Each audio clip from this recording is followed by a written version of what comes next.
Olá! É muito bom ter a sua companhia. Afinal, a série Princípios foi feita especialmente para você. Hoje vamos falar sobre a luta entre o bem e o mal. Esse tema é muito importante. Assista e eu posso garantir que no final você verá as coisas de uma maneira diferente. Você já se perguntou como surgiu o mal? Você acredita que o diabo existe? Se ele existe, quem criou o diabo? Se Deus é amor, por que ele permite o mal? Você já se pegou fazendo estas perguntas alguma vez? Então você não pode deixar de assistir ao Está Escrito de hoje.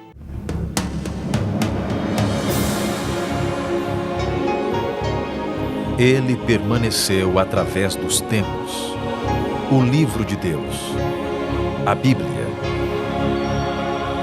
indispensável em nosso mundo complexo. Está escrito, transmitindo esperança ao redor do mundo. Apresentado por Fernando Iglesias. Você acredita que existem poderes espirituais do bem e do mal e que eles travam uma luta cósmica, uma guerra além das fronteiras racionais e materiais nas quais nós vivemos? Bem, quer você acredite ou não, esse assunto está na cabeça de todo mundo o tempo todo. Não dá para negar que esse conceito faz parte da formação de caráter de cada ser humano. Dos 10 filmes de maior bilheteria de Hollywood de todos os tempos, 8 têm como assunto a luta do bem contra o mal.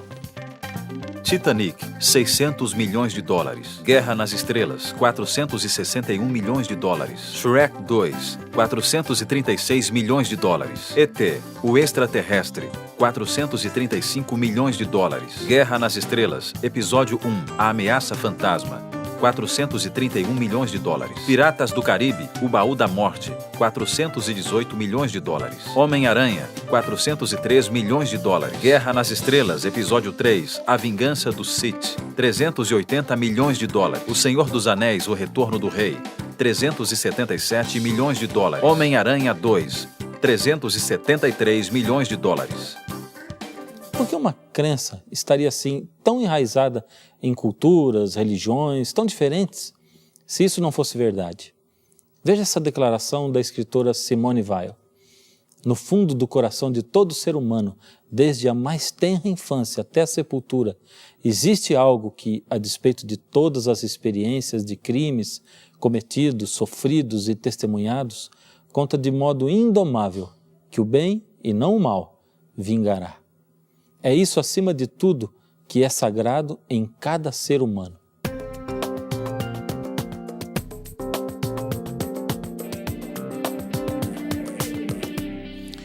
Logicamente, deve ter uma pergunta aí fervilhando na sua mente. Mas se Deus é o Criador de tudo, foi Ele também que criou o mal? Bem, todos dizem que Deus mora no céu. Mas como é esse lugar onde Deus habita? Deus permitiu que o apóstolo Paulo fosse até lá. E a única coisa que ele conseguiu descrever na Bíblia, em 2 Coríntios 12:4, é: vi e ouvi coisas que palavras humanas não conseguem contar. Mas na própria Bíblia nós encontramos uma descrição feita pelo profeta Ezequiel, que viveu em 539 a.C. Ele teve uma visão do lugar de habitação de Deus. Isso está escrito aqui no livro de Ezequiel, no capítulo 1, do verso 1 até o 28. O céu se abriu e eu tive uma visão de Deus. Eu ouvi o Deus eterno falar comigo e senti o seu poder. Olhei e vi uma tempestade que vinha do norte. Raios saíam de uma nuvem enorme. Em volta da nuvem o céu estava em fogo, e no meio do fogo havia uma coisa que brilhava como bronze. Acima da cobertura curva havia uma coisa parecida com um trono feito de safira. Nele estava sentado alguém que parecia um homem e que brilhava como se fosse bronze no meio do fogo. Todo ele brilhava com o mesmo clarão de fogo, e a sua luz tinha todas as cores do arco-íris nas nuvens. Essa era a luz brilhante que mostra a presença da glória de Deus. Tente entrar na mente de Deus e raciocinar com Ele. Tente apenas por alguns segundos pensar do jeito que Deus pensava antes de criar qualquer coisa que existe hoje. Em primeiro lugar, a Bíblia declara que Deus é amor. E a gente não pode esquecer que O amor é um sentimento que precisa ser compartilhado com outros para poder ser real. Sendo que Deus é amor e deseja compartilhar a vida com outros seres, Deus, a fonte da vida, planejou criar o universo e desejou criar seres que pudessem, como Ele, usufruir da maravilha que é viver. Em outras palavras, Deus desejou compartilhar com outros seres o prazer de sentir o vento no rosto, a textura da água, o prazer de um beijo. Deus desejou compartilhar a vida e, ao fazer isso, Ele estipulou leis no universo. As leis de Deus estão aí segurando o macro e o micro-universo. Pense comigo. Deus deseja criar outros seres, Deus é a fonte da vida. É como se Ele fosse a energia elétrica. Ao criar outros seres, Deus diz, vocês poderão viver livremente e curtir tudo que a vida oferece, mas não poderão se desligar da fonte da vida eterna, que sou eu. Então Deus sonhou. E se eu criasse seres livres? Tão livres que eles poderiam até não me escolher se assim o quisessem? Será que da liberdade poderia surgir amor? Então por um momento Deus pensou assim, mas e se eles se rebelassem? E se chegassem a pensar que podem ter vida sem estar ligados na fonte da vida? Então Ele pensou novamente e decidiu, bem, para cada ato de rebeldia que eles cometessem, eu, Deus, cometeria um ato de amor muito maior.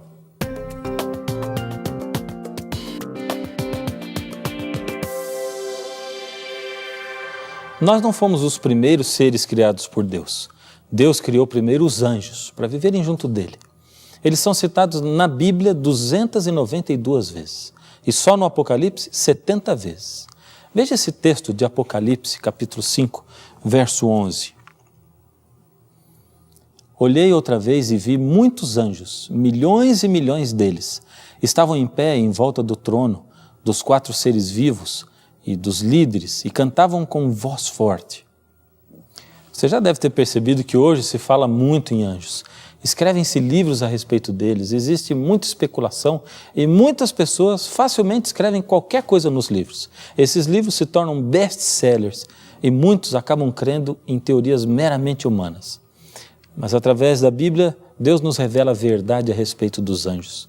A Bíblia diz que Deus criou milhares deles para viverem ao seu lado, gozando da sua companhia. Todo o universo existia em perfeita harmonia e amor, em perfeita união e liberdade. Liberdade é a palavra-chave para a criação de Deus. Só um Deus de amor, como é Deus, poderia criar seres totalmente livres. Deus não queria seres que fossem robôs, ou que não tivessem outra saída ou escolha, a não ser serem fiéis a Ele. Hoje, a humanidade está salvaguardada por um instrumento que nós chamamos de direitos humanos e que protege as pessoas para que elas tenham o seu direito de decidir e exercer a sua vontade na escolha daquilo que apraz a elas. Mesmo que a gente não perceba, os direitos humanos têm a sua raiz em leis que Deus estabeleceu para o universo e que nós poderíamos chamar de direitos universais ou direitos cósmicos, que seriam os direitos ou as prerrogativas dos anjos e de todos os seres inteligentes criados por Deus, que povoam não somente a Terra, mas muitos outros planetas do universo. E no meio de todo esse clima de amor e de liberdade criados por Deus, a Bíblia revela a história de um anjo rebelde chamado Lúcifer. Está em Ezequiel, no capítulo 28, do verso 12 até o verso 15. Você era um exemplo de perfeição, como era sábio e simpático. Você vivia no Éden, o jardim de Deus, usava pedras preciosas de todo tipo. Você tinha joias de ouro que foram feitas para você no dia em que foi criado. Dentre os milhões de anjos que Deus criou, havia um que era especial. Ele era muito sábio, dedicado, muito bondoso, um anjo de grande luz. Por causa de sua grande luz, seu nome era Lúcifer, que quer dizer portador de luz. Lúcifer era um querubim de Deus. Era ele que, dentre todos os anjos, estava mais próximo do seu Criador. Seu rosto transparecia felicidade, sua inteligência e majestade destacavam o seu porte nobre de todos os outros anjos. Só Deus o Pai, Jesus, que na Bíblia também é chamado de Arcanjo Miguel, e o Espírito Santo possuíam glória maior que a de Lúcifer. Por servir assim tão próximo a Deus, uma luz especial resplandecia do seu rosto e brilhava ao redor dele. Era uma luz mais viva e bonita que a de qualquer outro anjo criado por Deus. Sua beleza, o seu poder, a sua glória e majestade eram reflexos diretos da glória, poder e majestade do Senhor.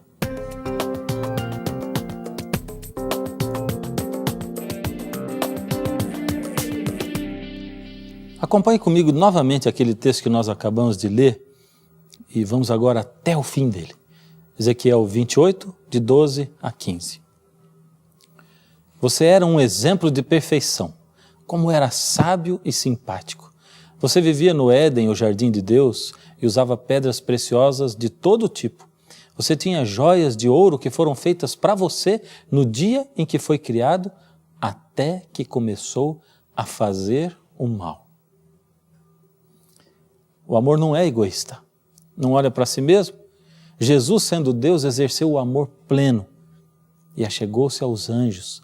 Ofereceu-se para ser o seu arcanjo, o líder dos anjos. Ele se aproximou dos anjos como se fosse um deles. Mas Lúcifer, ao contrário disso, foi afastando-se cada vez mais do grupo, desejando ser exaltado por eles. Ele se esqueceu que não tinha vida em si mesmo e de que nunca poderia desligar-se de Deus, que é a fonte da vida, porque se fizesse isso, perderia a sua vida. Ele passou a olhar para a sua própria glória como se viesse dele mesmo, e ao fazer isso, deixou com que sentimentos estranhos, nunca antes manifestados, passassem a existir. Passou a sentir inveja, orgulho, ódio, e então começou a mentir. Lúcifer expôs aos anjos o seu ponto de vista. Disse a eles que estavam acostumados com o seu comando e que sabiam da sua luz, da sua força, dos seus poderes maravilhosos. Mentiu para eles dizendo que Deus era um tirano e que eles não tinham liberdade de escolha, que eram escravos de Deus e que a única maneira de se libertarem de verdade seria rebelando-se e mostrando a Deus que eles estavam insatisfeitos. Lúcifer já não conseguia mais reconhecer a maravilha que era viver e poder usufruir tantas coisas maravilhosas em um mundo perfeito como era aquele. Mas Deus é amor e já havia decidido cometer antes atos de amor ainda maiores para cada ato de rebeldia que fosse cometido pelos seres que ele criou.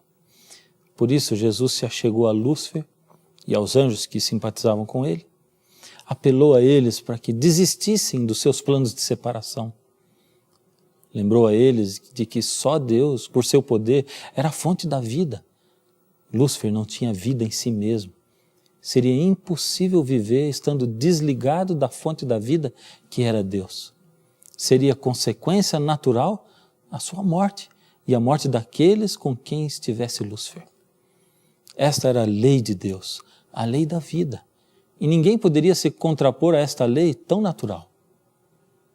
Muitos anjos, simpatizantes de Lúcifer, atenderam ao apelo de Jesus e voltaram atrás, arrependendo-se daquilo que haviam pensado e feito. Lúcifer então declarou aos anjos que Deus nunca mais daria outra chance a eles, pois aqueles que ficaram com ele até ali já tinham ido longe demais. Muitos apelos tinham sido feitos. Deus havia dado todos os passos, todas as chances. Ele havia mostrado todas as más consequências do que eles estavam fazendo. Agora, finalmente, depois de tudo, Deus precisaria agir com firmeza. Se ele não fizesse isso, outros anjos cairiam novamente e poderiam morrer.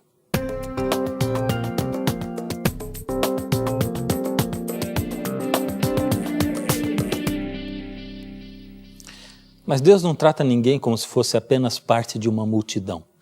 Ele convocou toda a hoste de anjos a fim de que cada caso fosse resolvido individualmente. Foi então que Lúcifer se rebelou em público, acusando a Deus e a sua lei. Agora já não havia outra maneira. Para não perder outros anjos, Deus então deixou claro a Lúcifer que já não havia lugar para ele mais no céu. Nesse momento, Lúcifer apontou para os seus anjos simpatizantes, que somavam quase a metade dos anjos do céu, e disse: esses estão comigo. O Senhor vai expulsá-los também e deixar o céu vazio? Lúcifer declarou que estava preparado para resistir ao poder de Deus e usar poder contra poder. Os anjos bons choraram ao ouvir as palavras de Lúcifer e ver quão longe ele tinha ido. Lúcifer então gritou que os anjos não precisavam da lei de Deus, da vida que Deus oferecia, que deveriam estar livres para seguir a sua própria vontade. Dizia que a lei era uma restrição à liberdade de todos. Lá em Apocalipse 12:7 diz o seguinte: houve peleja no céu, Miguel e os seus anjos pelejaram contra o dragão. Também pelejaram o dragão e os seus anjos. Jesus, o arcanjo Miguel e seus anjos prevaleceram. E Lúcifer, que se tornou Satanás, e seus anjos foram expulsos do céu. Mas mesmo assim ainda fica uma pergunta no ar. Se não havia como viver independente de Deus, por que então Deus ofereceu essa tal liberdade aos seres criados? Estava para acontecer um casamento diferente entre jovens de nacionalidades diferentes. Edward Thompson, um inglês, e Annette de Valier, uma francesa. Era realmente um casamento à moda antiga, arranjado por motivos políticos, mas ao contrário da maioria das histórias, os dois haviam se conhecido 1 ano antes do casamento e estavam perdidamente apaixonados um pelo outro. 2 meses antes da cerimônia, a moça viajou de navio para a Inglaterra para fazer os preparativos. No meio da viagem, após horas de luta com uma tempestade, o navio naufragou. No dia seguinte, a jovem acordou na beira da praia sozinha. Estava numa ilha desabitada. Depois de 2 dias, para sua surpresa, encontrou caído na praia, quase morto, um dos jovens marinheiros do navio. Ela cuidou do rapaz para que ele sarasse e ele, com sua experiência, construiu cabanas, conseguiu alimentos e armas improvisados para sua proteção. Era um rapaz de bom caráter. E assim, uma grande amizade começou a se desenvolver. Todos os dias, eles ficavam prontinhos para ir embora, porque eles esperavam que um navio iria buscá-los. Mas ali naquela convivência do dia a dia, ele se apaixonou por ela e passou a amá-la de verdade. Ele não tinha nem coragem de contar a ela, porque tinha medo de que, se ela descobrisse os sentimentos dele, brigaria com ele. Pois era um amor impossível. Ela era uma pessoa da nobreza. O tempo foi passando. Os dias, os meses, os anos. Então, movida pela solidão, pela desilusão e sem esperança de voltar para casa, após 2 anos na ilha, ela desistiu da esperança de casar-se com seu antigo noivo e aceitou que nunca mais iria voltar para casa. Depois dela declarar o seu amor por ele, um dia ele estava andando sobre as montanhas e de longe avistou um navio inglês. Pensou em avisá-la, mas de repente parou. De cima da montanha, ele olhou para a casinha improvisada que ele havia construído, viu o sorriso de alegria nos lábios dela. Por uns momentos ele sentiu que a felicidade dele não estava mais em voltar para casa, mas em ter a companhia dela para sempre. Ele a amava de todo o coração, de toda a sua alma, com todas as suas forças. E se ele não falasse nada? Afinal, ela nunca saberia. Mas de repente, a consciência dele começou a incomodar. Como desfrutar daquele amor, sabendo que ele a havia enganado e impedido que ela fizesse a coisa que ela mais desejava na vida, que era voltar para casa? Como ele podia ter certeza daquele amor, daquela felicidade, se ela não tinha outra escolha a não ser ficar com ele? Ela só estava com ele porque não havia outra saída. Deu um grito, chamaram o navio e foram resgatados. O noivo, lá na Inglaterra, ainda estava esperando por ela e, ao saber do seu retorno, reativou todos os preparativos para o casamento. Você sabe como é que a história termina? Sem dúvida. Mesmo de volta, ela declarou o seu amor pelo marinheiro. Abriu mão de tudo para ficar com ele, porque agora ela o amava. Agora sim, esse amor tinha um sabor diferente para ele. Ele não tinha sido a única opção. Ela o escolheu. Aquilo sim era amor de verdade. É lógico, o amor só é amor de verdade quando existe liberdade. Deus não se contentaria em ser a única opção. Ele não poderia simplesmente não ter criado Lúcifer. Isso não seria liberdade, seria uma mentira. Deus não queria ser escolhido apenas por ser a única opção. Deus é amor e precisava de um relacionamento de amor com seus filhos.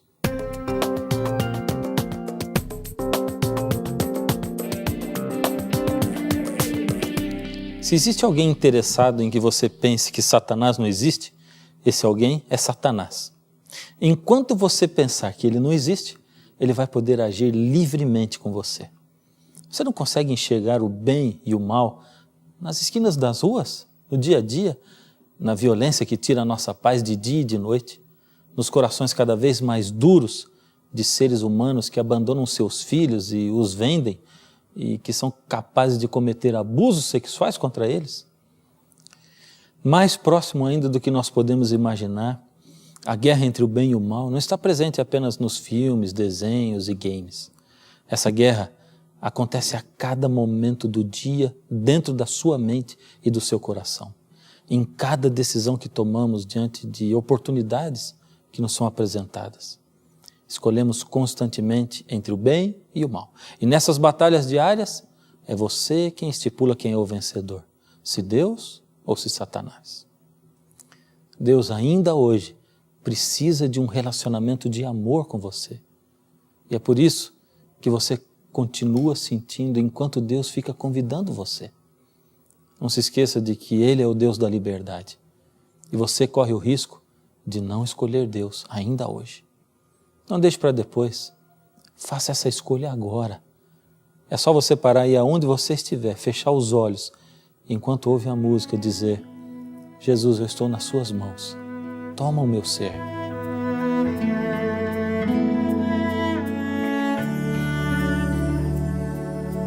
Preciso me entregar, Senhor. Preciso a Ti me entregar. Preciso ouvir Tua voz a me falar.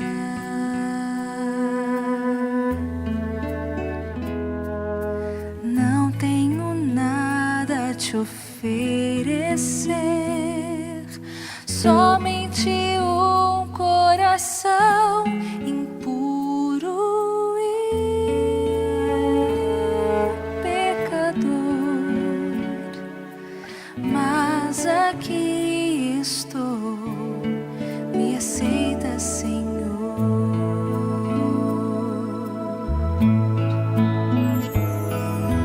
Toma os meus pensamentos, meus dons e meus bens.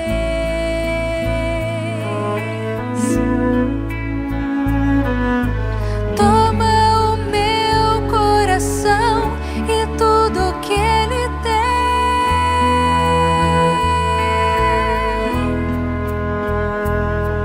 Renova, Senhor, meu viver. Derrama em mim Teu amor. Quero para sempre servi-lo por onde for.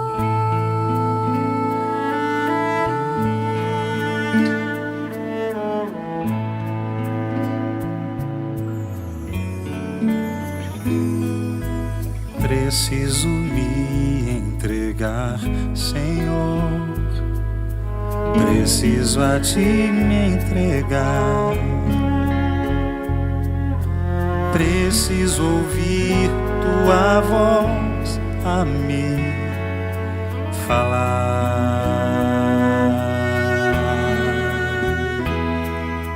Não tenho nada a Te oferecer, somente um coração impuro e pecador. Mas aqui estou, me aceita, Senhor.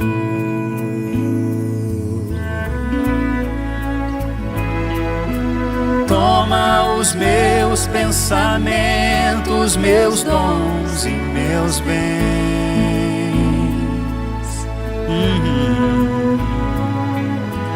Toma o meu coração e tudo que ele tem.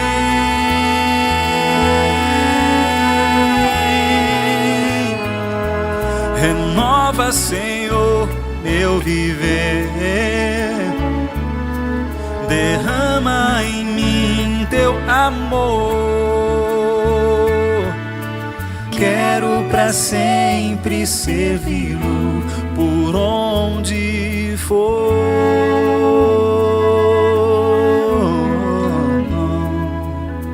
Quero pra sempre servi-lo por onde for.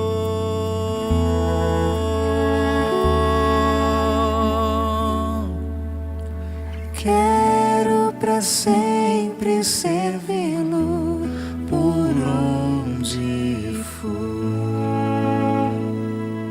O grande conflito que começou no céu foi transferido para a terra e agora está sendo travado dentro do seu coração. Mas como vencer o inimigo que é muito mais astuto do que você? A resposta é simples: fazer imediatamente uma aliança com quem é muito mais forte do que o nosso inimigo.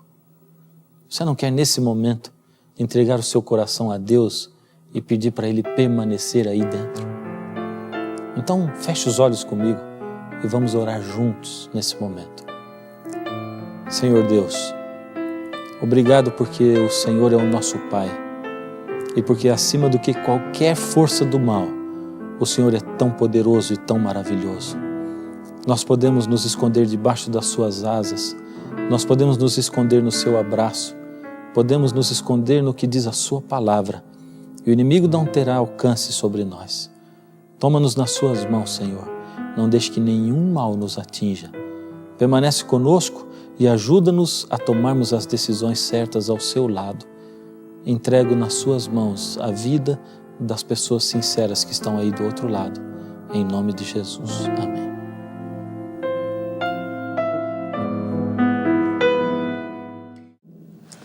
Então, gostou do programa de hoje? É bom saber que no final o bem triunfará sobre o mal. Se você quer saber mais sobre esta história, peça a revista Princípios, que é totalmente grátis para você. São 23 temas variados e super interessantes sobre a Bíblia, com o objetivo de fazer você entender melhor este livro tão maravilhoso. Faça contato conosco. Você pode telefonar, mandar um e-mail ou escrever uma carta, como preferir. E se precisar, nós temos à sua disposição o plantão de dúvidas está escrito. Estamos esperando por você. Você sabe mais do que ninguém a importância que é estarmos do lado de Deus. Por isso eu vou ficar aqui, esperando por você até o próximo programa. E até lá não se esqueça, está escrito: nem só de pão viverá o homem, mas de toda palavra que sai da boca de Deus. Toma os meus pensamentos, meus dons e meus bens.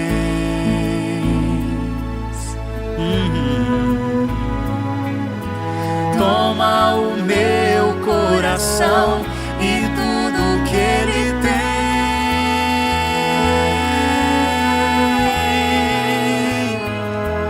Renova, Senhor, meu viver. Derrama em mim teu amor. Quero pra sempre servi-lo por onde for.